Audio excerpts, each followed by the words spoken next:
Hello කොහොමද ඔයගලන්ට? ඉතින් අද මම මේ හදන්න යන්නේ ඌරු මස් කරි එකක්. ඉතින් මේ ඌරු මස් කෑල්ලේ මේක හස්බන්ඩ්ගේ තාත්තා ගෙනාව එකක් මාකට් එකෙන්. ඒ වුණාට මේකේ තෙල් ගතිය ගොඩක් වැඩි. මම එච්චර ඌරු මස් වල තෙල් කැලි කන්න කැමති නැහැ. හැබැයි මගේ හස්බන්ඩ්නේ එයාගේ මල්ලි හරි කැමති ඌරු මස් වල තෙල් කෑල්ල කන්න. ඉතින් මම මේක කපා ගත්තා. මේ පිහි පොඩ්ඩක් කැපෙනව හොරයි.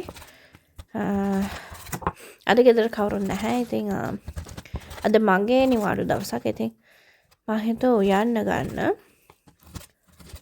ඌරු මස් තිබුණා. මොකද හස්බන්ඩ් ඊයේ අගුණ කොළ වගේක් ගෙනත් තිබුණා. එයා හරි කැමති ඌරු මස් වල අගුණ කොළ කන්න. ඉතින් මම හිතුවා ඒක නිසා අද ඌරු මස් එක උයා ගන්න. ඉතින් මම මේ වගේ කෑලි වලට කපා ගත්තා.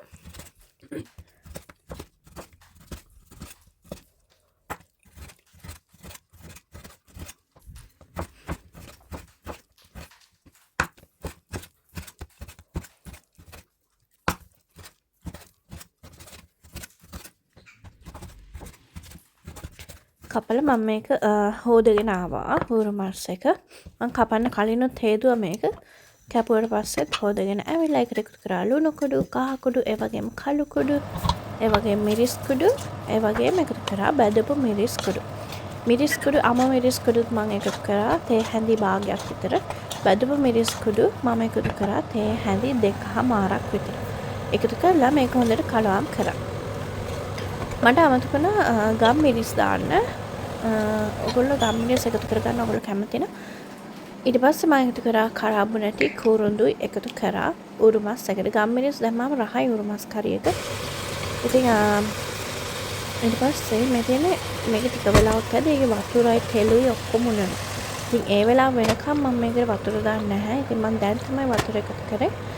කළා මම මේක හොඳට මේ වතුර ඔක්කොම හින්දෙනකම්ම ඌරු මස් එක උයා ගන්න ඕනේ. ඊට පස්සේ මම ඒක ඉදෙනකම් ඒ අතරේ මම හදන්නේ මේ අගුරු කොළ ටික කපා ගන්න.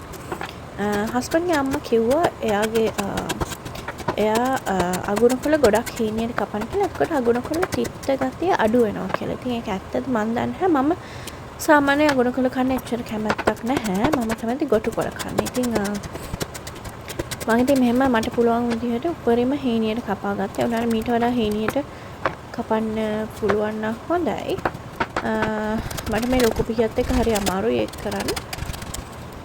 ඉතින් මම මේ වගේ කපා ගත්තා කොහොම හරි. ඔයගොල්ලෝ දන්නවද කළු කුඩු කියන්නේ මොනවද කියලා? ඉතින් කළු කුඩු කියන්නේ මොනවද කියලා දන්න අය ඇති. දන්නේ නැති අයත් ඇති. මමත් හස්බන්ඩ්ව මැරි කරලා මෙහෙට එන්න කලින් මම දැන හිටියේ මොනවද කළු කුඩු කියන්නේ. ඉතින් ඒක ඔයගොල්ලෝ දන්න කෙනෙක් ඉන්නවනම් කාගෙන් හරි අහලා බලන්න. ඒක මම හිතන්නේ හදන්නේ ගොඩක් කුළු බඩු වර්ග එකතු කරලා බැදපු තුන පහ වලට නෙමෙයි කළු කුඩු කියන්නේ. හැබැයි ඔයගොල්ලන් කළු කුඩු නැත්තම් බැදපු තුන පහ එකතු කරගන්න පුළුවන් මේකට. ඉතින් ඔයගොල්ලෝ පේනවා දැන් වතුරේ ගොඩක් හිඳිලා තියෙන්නේ. තව චුට්ටක් මම මෙහෙම කරා. මම අනිත් ක්ලිප් එක හදන්නේ පරිප්පු එකක්. පරිප්පු මට නම් පරිප්පු කන්න පුළුවන් ඕන කෑමක් එක්ක. මම හරි ආසයි පරිප්පු කන්න. ඉතින් අනික ඌරු මස් වල අගුණ කොළ මැල්ලුම හදලා පරිප්පුයි හරි රහයි. ඉතින් ඊට පස්සේ අන්තිමට මම මේ වගේ දෙහි බෑවක් එකතු කරනවා ඌරු මස් එකට. ඉතින් දැන් පේනවා මම ඌරු මස් එක හදාගෙන ඉවරයි. ඉතින් මේ තියෙන අද දවල් මෙනු එක මම හදපු බත් උයාගෙන තියෙනවා. ඊට පස්සේ අගුණ කොළ එක මම කද්දි තමයි ඒක අනන්නේ. ඉතින් මේ තියෙන මගේ ඌරු මස් කරි එක. ඒකට දෙහි දාලා හදා ගන්න ඕනේ. මේ තියෙන පරිප්පු එක මම හදපු. මේ තියෙන ඔම්ලට් එක. මම ඔම්ලට් එක හදන්නේ උනාට ඒක මම අනිත් පැත්ත හරවදී කැඩුනා. ඉතින් thank you මගේ වීඩියෝ එක බලවට. ඔයගොල්ලෝ සමහර අය රෙසිපි එල්ලලා තියෙනවා. ඉතින් bye.